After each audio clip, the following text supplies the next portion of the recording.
আসসালামু আলাইকুম গাইস, দেখেন যে ছোট্ট গাছে রস লাগানো হয়েছে। এই যে আমাদের মকলের চা রস লাগায় দীর্ঘ কত বছর রস লাগান মকলের চা? 20 বছর। 20 বছর ধরে রস লাগান। আচ্ছা, দেখেন কত হালকা করে হ্যাঁ। এটা তুলছে, দেখেন এই রিয়াতে রসটা হয়ে যাবে আপনার। দেখেন কতটা গাছ লাগান আপনি? 25টা।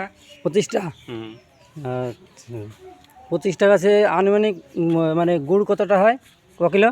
12 কিলো। 12 কিলো হয়। আচ্ছা, আপনাদের এখানে কি একদম খাঁটি গুড় পাওয়া যায় না এই চিনি মেশানো হয়? এখানে পুরো খাঁটি গুড়। পুরো খাঁটি গুড় পাওয়া যায়। হ্যাঁ,